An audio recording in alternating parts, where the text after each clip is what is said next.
पुढील कार्यक्रम प्रसारित करणारे आहेत जॉयसमेर मिनिस्ट्रीचे मित्र आणि भागीदार. मी अनेक वर्ष चर्चला गेले, मला माझ्या शब्दांचं सामर्थ्य कधीच समजलं नाही, मुळीच समजलं नाही. म्हणून मी कधीही काहीही बोलत होते आणि मी सतत पवित्र आत्म्याला दुखावत होते आणि माझ्या आयुष्याचे दरवाजे शत्रूसाठी उघडत होते आणि मला हे माहीतच नव्हतं.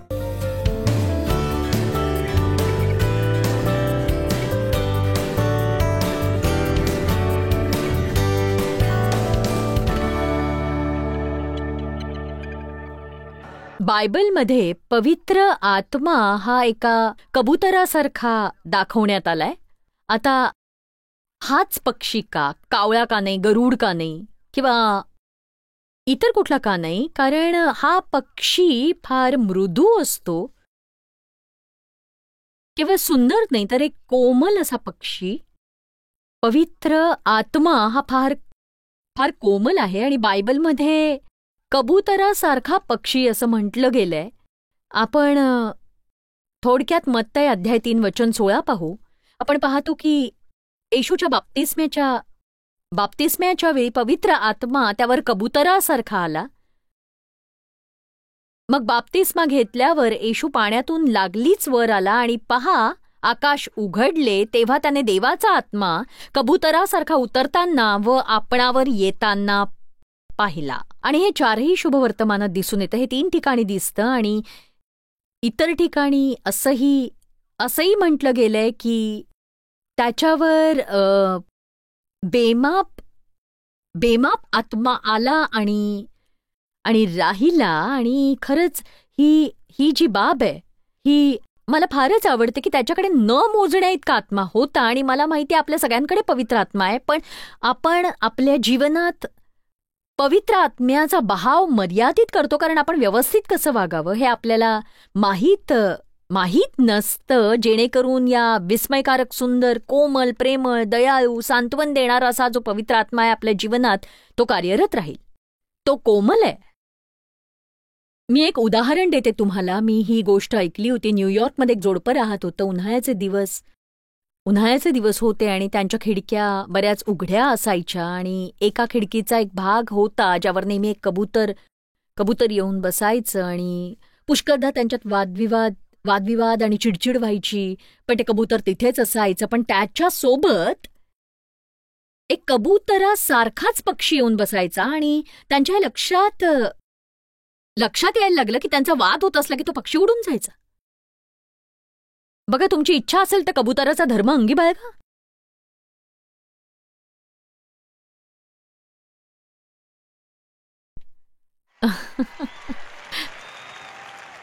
आणि बहुधा तुमचा धर्म कबुतरासारखा असू शकेल आणि भांडणं, वादविवाद, कटुतेने भरलेले आणि इतर सगळ्या वाईट प्रकारच्या प्रवृत्तींनी भरलेले. तुम्ही चर्चला जात असाल, जणू तुम्हाला कबुतरच बनून राहायचं असेल. बघा, कबुतरासारखे पक्षी हे शांत आणि प्रेमळ वातावरणात राहतात. आणि किती जणांना माहिती, चिडलेले आणि निराश असताना परमेश्वराचं ऐकणं कठीण असतं.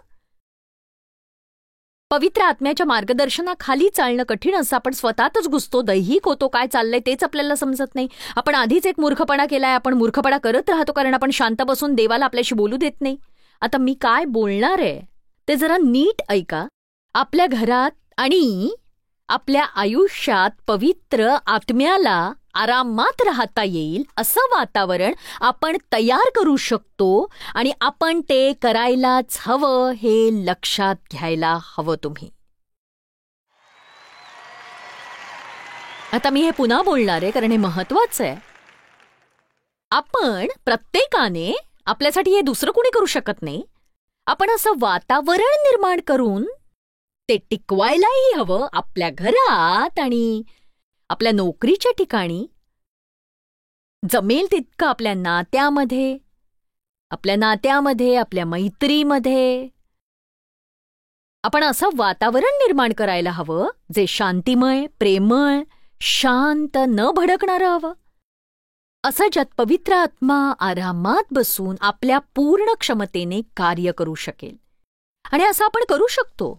आणि सगळ्या मातांना मी हे विशेष करून सांगते की जशी आई तसं घर असतं. आता बघा, मी असं नाही म्हणणार पुरुषांची काहीच जबाबदारी नाही, निश्चितच आहे. पुरुष आपल्या घरातली शांती प्रस्थापित करणारे असायला हवेत, पण घरातलं वातावरण स्थापित करण्याची प्रवृत्ती बायकांची असते.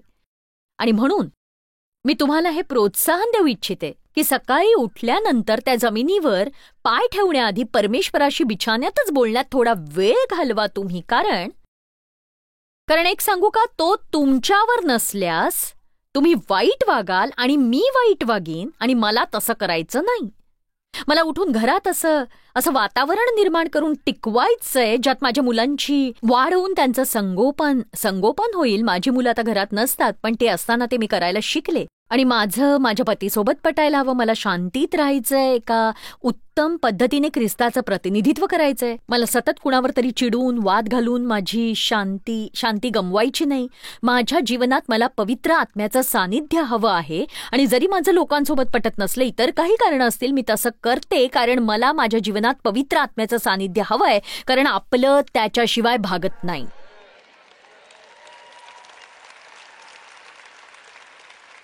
खरं सांगायचं तर मला वाटतं की आजकाल आपण पवित्र आत्म्याविषयी फारसं ऐकत नाही. आणि मी हे करण्याचं हेही एक कारण आहे. कालच तुम्हाला सांगितलं, मी 12 वर्ष चर्चला जायचे. मी नियमित होते. मी चर्चच्या कमिटीवर पण होते. देव त्या चर्चमध्ये एल्डर होता. म्हणजे आमच्यात एक प्रकारची प्रामाणिकता होती. पण मी तुम्हाला माझ्याकडे काय नव्हतं तेच सांगते, तो म्हणजे विजय. तुम्ही विचाराल कशातच कसा विजय नव्हता. बघा, देवाकडे काय मला माहित होतं, माझ्याकडे काय माहित नव्हतं.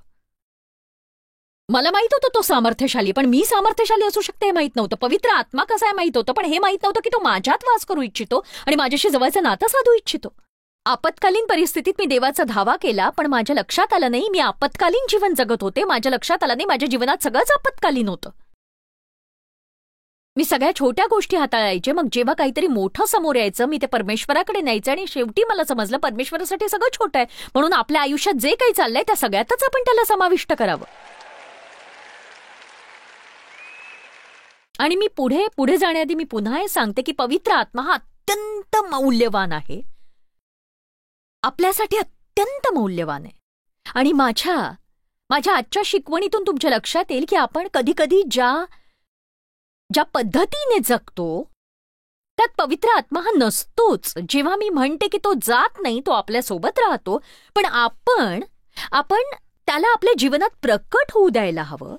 आपण त्याला संपूर्ण राज्य द्यायला हवं आणि आपल्यावर पवित्र आत्म्याचा अभिषेक असायला हवा, जो आपल्या जीवनातल्या पवित्र आत्म्याचं सानिध्य आणि सामर्थ्य आहे. विश्वास ठेवा, मी जे करते ते करण्याचा अभिषेक माझ्यावर नसता तर तुम्हाला मी 5 मिनिटंही नको झाले असते. ही अशी गोष्ट नाही जी मी शाळेत जाऊन शिकले किंवा कालांतराने त्याच्यात सुधार करत मी शिकत गेले. मी हे करण्यासाठी अभिषेकित आहे. तुम्ही जे करता ते करण्यासाठी तुम्ही देवाकडून अभिषेकित आहात. आणि जर तुम्ही ते त्या अभिषेकाच्या छायेत अभिषेकासह केलं नाही तर तुम्ही ते फार चांगलं नाही करणार.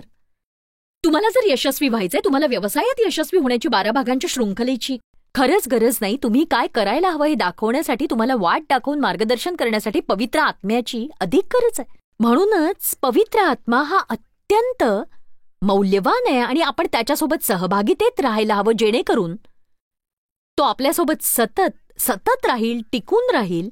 आपल्या जीवनात आत्मा हा बिनमापा एवढा भरपूर राहील. आणि मला केवळ पुरेसं नको, मला लोकांना मदत करायची आहे, मला लोकांना आशीर्वाद द्यायचा आहे, मला माझ्यावरून लक्ष काढायचं आहे आणि माझ्यावरून माझं लक्ष दूरच ठेवायचं आहे.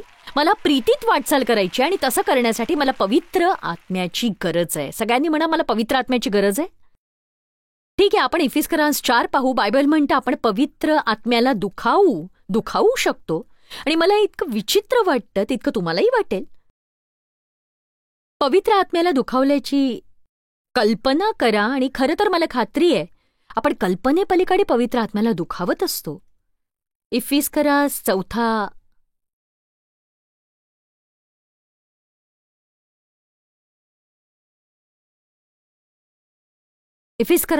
अध्याय वचन 30, देवाच्या पवित्र आत्म्याला खिन्न करू नका, त्याच्या योगे तुम्ही तारणाच्या दिवसापर्यंत मुद्रित झाला आहात. तारणाच्या दिवसापर्यंत मुद्रित झाला आहात. त्याच्या योगे तुम्ही तारणाच्या दिवसापर्यंत मुद्रित झाला आहात. आणि बघा, आपल्यासोबत राहण्यासाठी परमेश्वराने आपल्याला हे वरदान दिलंय. पवित्र आत्म्याने आपणावर मोहर मारलीये आणि आपल्याला जतन करून ठेवलंय. बघा, तुम्ही काहीतरी विकत घेता, तुम्हाला वाटतं ते खराब होऊ नये, तुम्ही कशाने तरी बंद करता, त्यात आत काही शिरणार नाही याची खात्री करता आणि आपल्याला सीलबंद करण्यात आलेलंय आणि आपण पवित्र आत्म्याने सीलबंद केले गेले आहोत. या समाजाच्या घाणीपासून आपलं संरक्षण झालंय आणि पवित्र आत्म्याने आपलं रक्षण केलेलं आहे आणि काही करून आपण ती मोहर किंवा ते सील तोडू इच्छित नाही, जेणेकरून आपल्या जीवनाचा दरवाजा शत्रूसाठी उघडला जाईल. बघा, केवळ 30व्या वचनाकडे बघून सगळं समजेल असं नाही, तर वचन 29 आणि वचन 31ही बघायला हवं. नेहमी कुठलाही शास्त्रपाठ हा पुढचं मागचं वाचलेलं बरा असतो, म्हणजे मग तुम्ही संदर्भ पाहत असल्याची खात्री होते. तर वचन 29 आणि वचन 31 आपण पवित्र आत्म्याला कसं खिन्न करतोय सांगता, आणि हे दैनंदिन जीवनासाठी व्यावहारिक आहे की प्रत्येक व्यक्ती एक अधिक चांगली व्यक्ती नक्कीच बनू शकते. तुमच्या तोंडावाटे कोणतेही अमंगळ भाषण न निघो.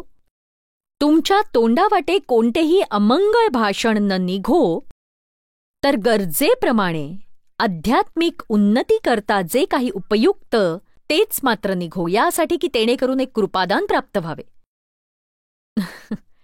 या क्षणी त्याची इच्छा आहे की सर्वप्रथम आपण आपल्या तोंडाकडे लक्ष द्यायला हवं.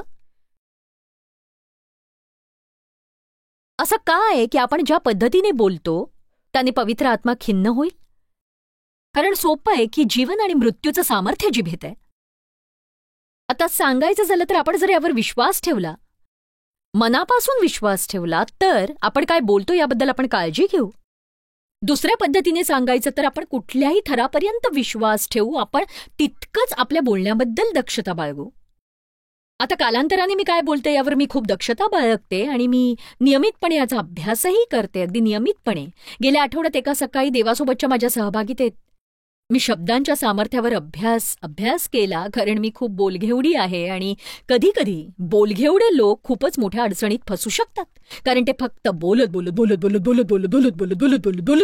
असतात. कित्येकदा ते काय बोलतात हे त्यांना माहित नसतं, बोलत असतात. आमेन.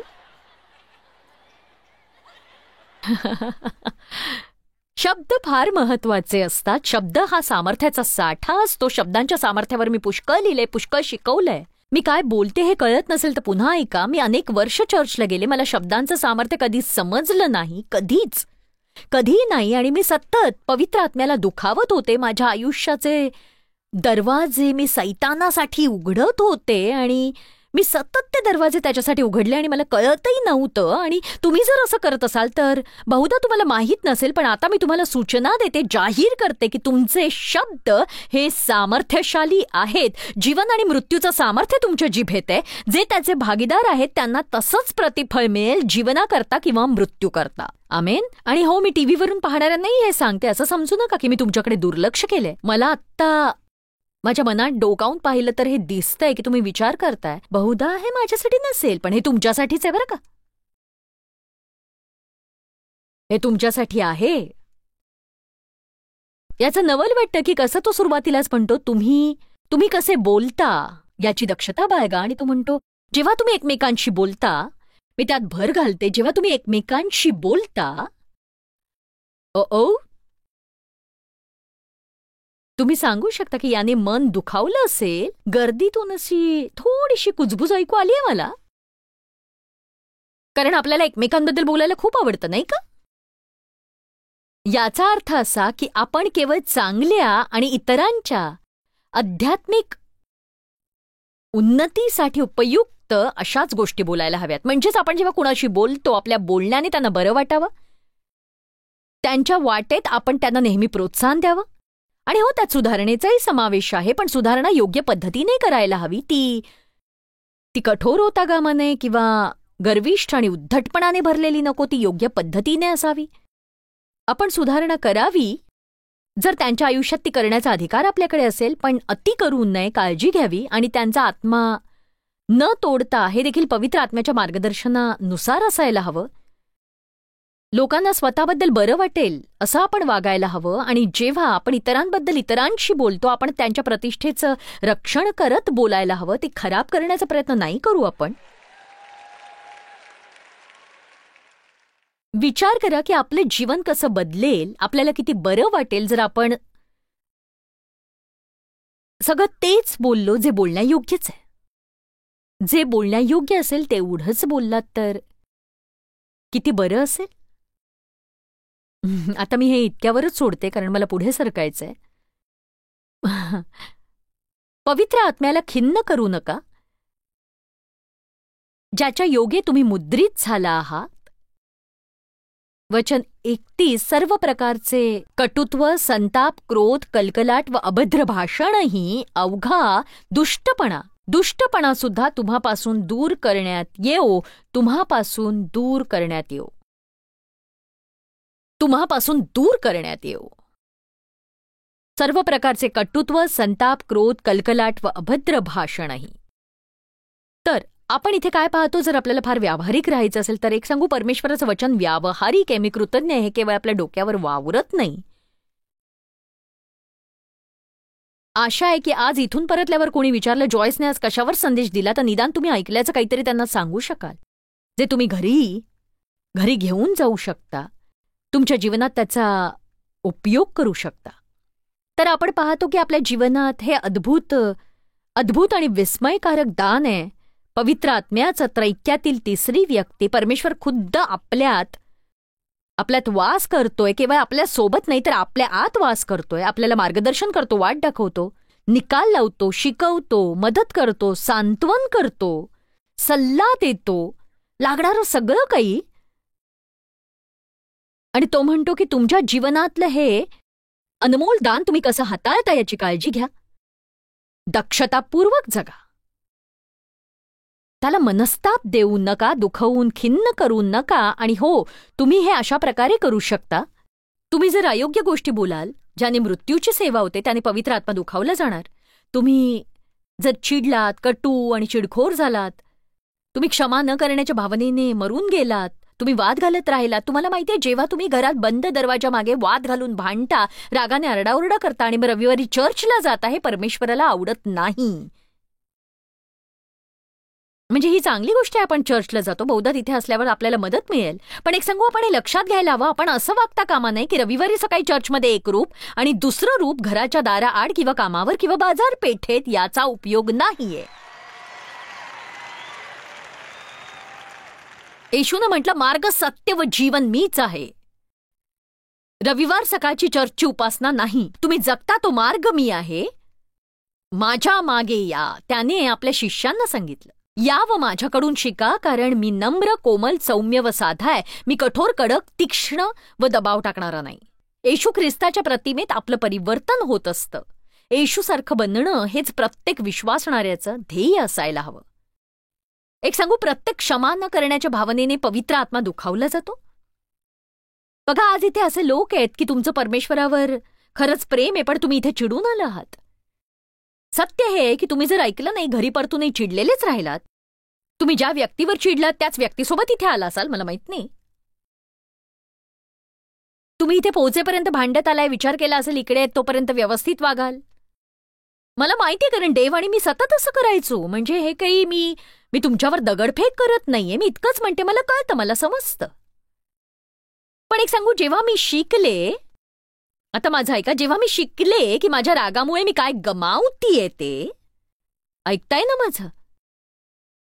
मला जे म्हणायचंय त्यासाठी मी काय त्यागत होते हे जेव्हा मी शिकले, मग ते कुणालाही दुखावणारं असो, मी माझ्या जीवनात पवित्र आत्म्याचं मोल समजून घेतलं आणि मग ते माझ्या बोलण्याच्या इच्छेपलीकडे होतं, किंवा शेवट माझ्या शब्दांनीच होणार, किंवा मीच बरोबर आहे हे मी सिद्ध करणार.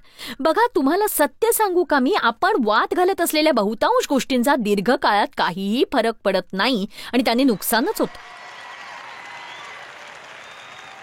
म्हणजे निदान जर तुम्ही वाद घालणारच असाल तर वादाची निवड तरी शहाणपणाने करा. जर भांडणारच असाल ना, तर निदान महत्वाच्या मुद्द्यांवर तरी भांडा ना.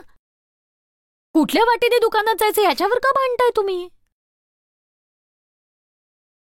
जमिनीवर पडलेले मोजे कोण उचलणार, किंवा टूथपेस्टला झाकण का नाही लावलं, याचा काही उपयोग नाहीये. बघा, याचा काही उपयोग नाहीये. असो, देव भलं करो, पण मला ते बदलले नाही ना, तर सहनच होणार नाही आता. अच्छा, मग देवाने जर आपल्याबद्दल असंच म्हटलं तर काय होईल सांगा मला?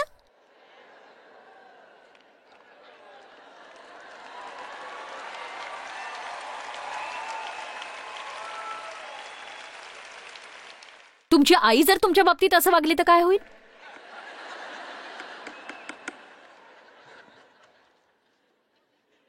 खरंच, आपण जसं लोकांशी वागतो तसंच जर देवाने आपल्याशी वागायचं असं ठरवलं तर काय होईल याचा विचार करा तुम्ही.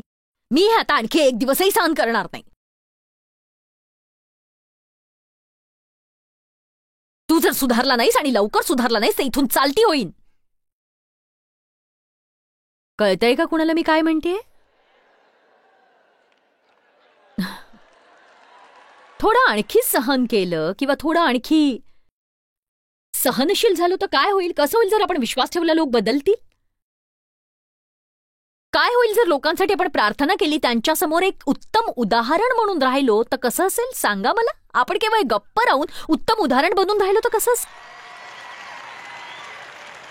हे कुणाला उपयोगी पडेल का? सातत्याने फक्त आणि फक्त उत्तम उदाहरण ठरणं. देव आणि माझं लग्न झालं तेव्हा मी भयानक होते, मी विचित्र होते, मी दुखावले गेले होते, मी जखमी होते, माझा आत्मा गोंधळात होता, कुणासोबत नात्यात कसं राहावं हे मला माहित नव्हतं. आणि तो एक परिपक्व विश्वासणारा होता. आणि परिपक्व विश्वासणारे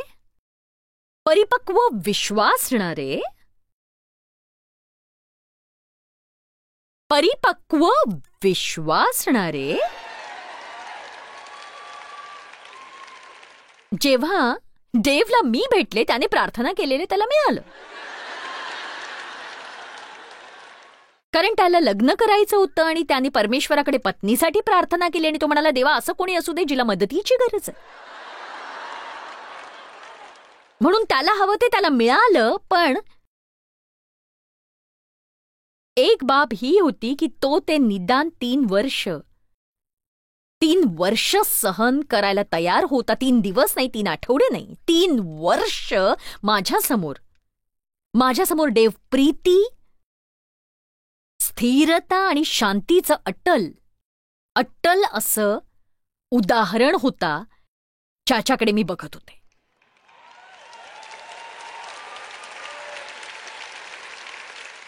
आणि मी असं कधीच पाहिलं नव्हतं. माझी वाढ एका चांगल्या घरात झालेली नव्हतीच. मला कधी शांती म्हणजे काय हे माहीत नव्हतं आणि मला प्रेम म्हणजे काय हेही माहीतच नव्हतं मला. आणि जर तुम्हाला त्याचा अनुभवच नाहीये तर कोणी कितीही सांगितलं तरी फायदा होत नाही. कुणीतरी तुम्हाला ते दाखवून द्यावं लागतं. पटतंय ना तुम्हाला? कुणीतरी दाखवून द्यावं लागतं. म्हणूनच ते आपल्यासाठी फार महत्वाचं असतं. विश्वासणारे या नात्याने जगात जाऊन प्रीतीत वाटचाल करणं. फक्त लोकांना हे सांगण्याचा प्रयत्न करू नये की त्यांनी चर्चला जायला हवं. पण हे फार काय नव्हतं. बहुधा हे देवला दीर्घकाळ वाटलं असेल, पण त्याच्याकडे जे होतं ते माझ्याकडे असावं असं मला वाटायला लागलं. म्हणून बायबल म्हणतं आपण मीठ आणि प्रकाश आहोत. आपल्या जीवनाने त्या गोष्टीची तहान लागायला हवी जी आपल्याकडे आहे. आणि म्हणून मी देवाचे आभार मानते. देवने मी बदलण्यासाठी बोलण्याचा प्रयत्न केला नाही, तो केवळ माझ्या समोर होता. आता मी हेही सांगू इच्छिते की देवच्या जीवनात ते पवित्र आत्म्याचं सामर्थ्य आहे. कारण तुम्ही त्याशिवाय कुणासाठी काही करूच शकत नाही. जे देवने माझ्यासाठी केलं त्याच्यात ते होतं. पण मी आत्ता जे बोलते ते सामर्थ्य जर तुमच्यात असेल, तुमच्या अंतरात्म्यात सर्वत्र पसरलेला पवित्र आत्मा तुमच्या जीवनाच्या प्रत्येक क्षेत्रात तुडुंब भरलेला, आणि तो तुम्हाला कसा टिकवावा आणि तेही देवासोबतच्या जवळच्या नात्यात राहून, मी तुम्हाला सांगते परमेश्वर तुमचा वापर करू शकतो. तो तुम्हाला कठीण परिस्थितीत ठेवू शकतो, तो टिकवू शकतो. आणि बघा, देव खुश होता. माझी प्रवृत्ती निश्चितच त्याला आवडत नव्हती, पण त्याने त्याच्या आनंदाची चोरी नाही होऊ दिली. त्याची प्रवृत्ती अशी होती, मी खुश राहणार आहे. मुद्दा असा आहे, आता माझा ऐका, जेव्हा तुम्ही परमेश्वराने परिपूर्ण असता, बघा, जेव्हा तुम्ही परमेश्वराने परिपूर्ण असता, तुमच्या जीवनात पवित्र आत्म्याचं सामर्थ्य असतं, तुमची परिस्थिती आणि तुमच्या भोवतालचे लोक तुम्हाला नाखुश नाही करू शकत. ऐकताय ना माझं?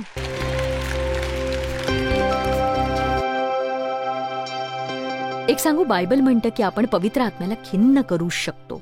आपण पवित्र आत्म्याला प्रीतीत वाटचाल न करता त्याचं शमन करू शकतो.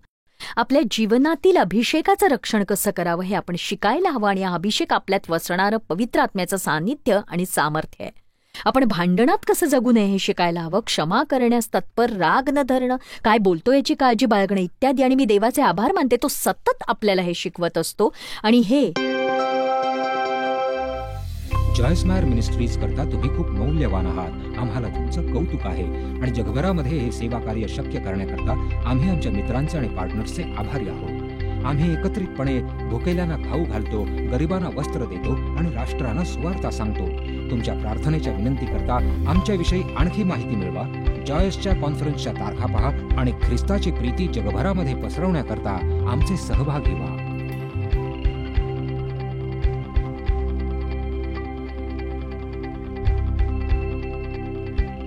याचा सर्व खर्च जॉयस मायर मिनिस्ट्रीचे मित्र आणि भागीदार करत आहेत.